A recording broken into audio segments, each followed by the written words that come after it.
Welcome everybody. Do I have something good for you? It's another crazy blitz game. As the title says, double brilliancy. I had no idea at the time I played it, and then I looked back at it and I saw, oh wow, I double brilliancy this game. So Caro Khan advanced variation. And he's going full 3 wide. So it's all good. So we're engaged, black's engaged as much as possible in the fight for the square d4. So he takes it, yeah, whatever, e6. He can't hold the pawn. You know, this is old Queen's Gambit accepted stuff. I could have just gone queen check and take it right off the bat. But bishop takes is the way to go.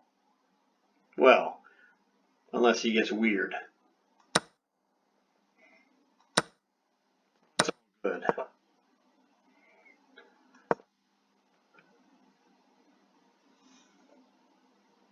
That was queen b6 was just in case he wants to play bishop to e3. I don't think he was going to. Maybe, I don't know. Who knows? But that was the intent. I figured I played rook to c8 because if he goes and does b4, I was planning on enjoying the fact that I might be able to do the discovered attack against his c1 bishop with the rook. Turns out something different happened, which was also awesome, and it was based off of the rook to c8 move, but I didn't foresee it because you'd have to be some kind of super grandmaster to foresee what happened. I mean, I made a good choice and it worked out in my favor. One of those deals. So he did the whole b4 blah blah blah, and the reason of the rook to c8 was that if he does that, my intent was to sacrifice the piece, which I did. I did not know.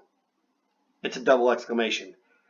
But this is one of those things where my experience over time, I've seen this kind of case where, you know, we've all seen these cases where someone sacrifices a minor piece for 2 pawns with a pin or a check or something like this.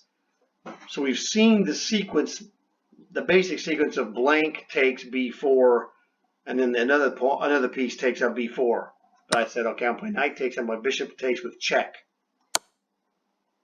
Now my mistake is I missed it. The computer showed this as, well, basically he's getting stomped.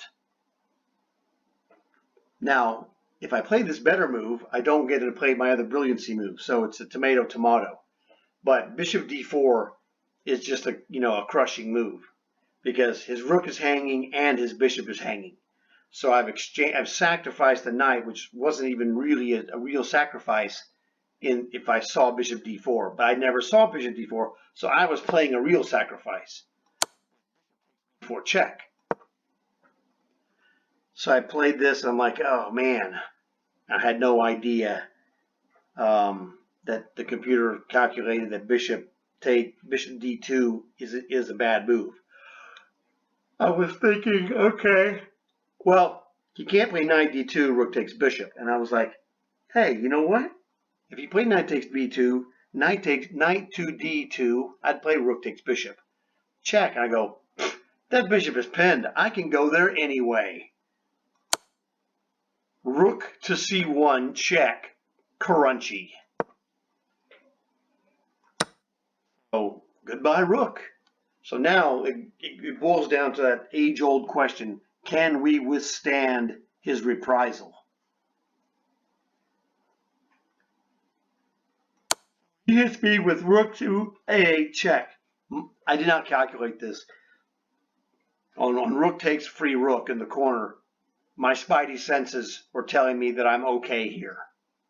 I didn't literally calculate this. I could have spent some time calculating. I'm like, it's a game in 3 minutes. I'm not going to calculate. If he wins, fine, whatever. I play these game in 3 minutes for experimental purposes to does this work or not work? Well, it didn't work. So yes, it's a free way to test yourself. I'm testing my spidey senses that, King B7 looked all good to me. Knight to there, I'm like, okay, knight to there, fine. Guess what? I calculated bishop takes knight, bishop takes bishop, and then rook C1 to get out of dodge. I don't want to get trapped or have the rook being out of play. I needed the rook to get back into play, preferably on C8, to, alleviate this rook's domination in my back rank, which is quite uncool. I mean, I'm a rook ahead, right?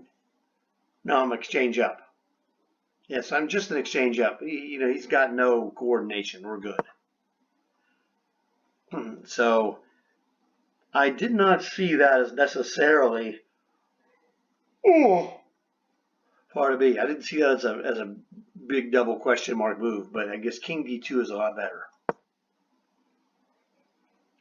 So there it is, rook C8. This was my goal of what I wanted to do. Oh, look, he's trying to cheap shot check me with his bishop. Yeah, good luck with that, buddy. I go, why don't you check me with the bishop? I don't care. Knight E7. So he did. I'm like, okay, I'll just play knight C6. And now what, Bobby Fischer? So I played this. I go, this is safe move. I'm just trying to get safe. Trying to get my king into safety if I can. So he plays F5, not the best move.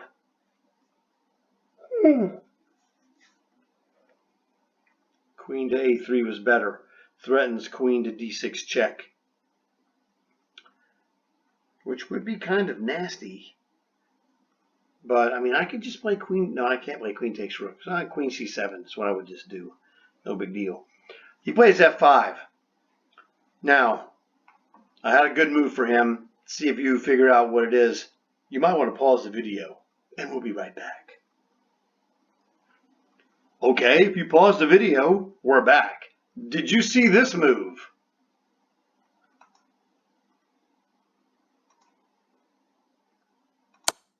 Crunch. There's the second brilliancy move. Super crunch. So I get my queen back, and basically what I do, all this, the brilliancy of this was just, it's clearing the dust. And I'm just going to go to the end game and exchange up. That's all I need. I don't need more than that. So I'm like a couple of pawns. What, 3, 6? I'm 2 pawns and a rook for a bishop. If I can't win this, I need to quit the game. So, yeah, e takes F5 was good. So was B5 would have been a good move. Yeah, whatever. I'm all worried. I thought bishop E3 wasn't that great. He just walks into a pin with potentials to drop a bishop if he's not careful. I mean, rook A3 is not winning by itself. I mean, I'm already winning. But what the threat here is that black is at some point going to be threatening to just return the exchange for a just crushing endgame because I already have 2 passed pawns.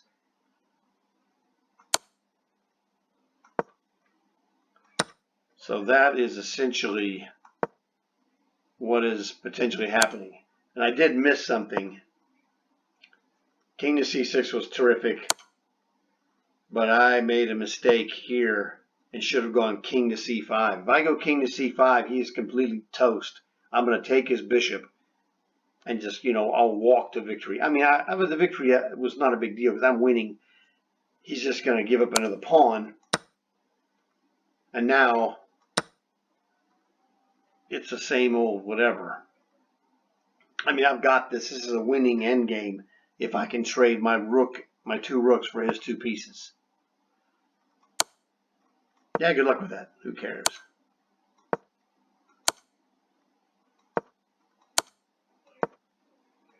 That's all good.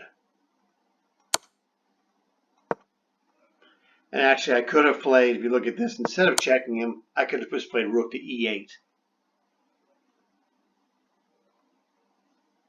And, you know, he's toast. There's nothing he could do. That's the same difference. Bishop to d2, he's not catching the drift that he's walking into a dead zone. It's all the same to me. He's completely dead at this point. I'm just waiting. I wanted to play b5 to, you know, hasten the what do you call it? The word I'm looking for, urgency. I wanted to hasten the urgency in his mind that he has to stop that pawn, because basically this is just a 3 versus 2 pawn, king and pawn endgame, which is an easy win, because he's forced to go after the b pawn and I just go to the g pawn, and there's nothing he could do. So now it's hammer time. Nothing you could do. B line. King e5, who cares? It's all the same.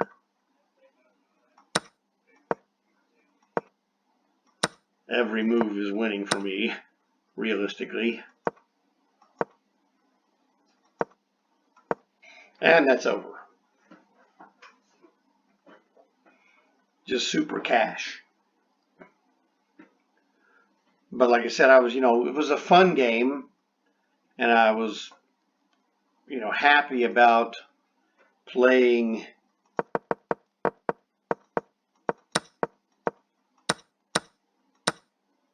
when I played the game. I was happy about the sacrifice, and I wanted to look at see what the computer thought of my sacrifice, which it thought was good, obviously. But I didn't know, because I missed bishop to d4. I did not know this was a double exclamation. I just thought this was a very good move. You know, a sacrifice with strong compensation, which it was. But, you know, I played the wrong move. But, you know, whatever, it's fine. So that is crunchable. And I was really proud of rook to c1 check. I thought that was a terrific move to see in a blitz game. I mean, that would be a terrific move to play on someone in any game under any time control. Play rook to c1 check, you're like, oh, dude, that's nasty. That's the kind of move that you go, I bet I like to play a move like that. Well, I did like to play that move, and I did play that move, and it was awesome. I'm not going to lie, that was an awesome move. This is why you play the game of chess, is to play moves like rook to c1 check. So that was fantastic. This still has this as dead even, which is all very interesting. You can see on the bar that we're dead even. So he is what? He's an exchange down.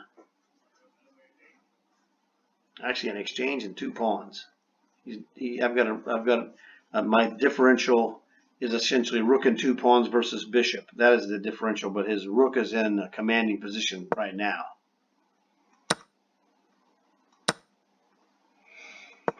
And I should have played queen to b3 according to the computer, because king d2 is the move, not bishop d2. So I think when he played bishop d2, rook c8, and you know, the bar is now substantially in black's favor, because the knight is let loose. So I lucked out. But like I said, bishop to d4, in a real game, I would have seen this possibility. Most likely. But it was a pretty fun game. You know, in a game in 3 minutes, it was an awesomely crazy game. So hopefully you enjoyed this. Like I said, I was surprised. I didn't know I had unleashed another double brilliancy move, you know, blue circle, 2 exclamations from the chess.com website. So that was fantastic. So I had a great time. That was awesome. Hopefully you enjoyed it. Like the video. Spread it. Spread the word. Tell your friends, but don't tell your enemies. Subscribe. You'll get more of these awesome games. You guys know what to do. I will talk to you later.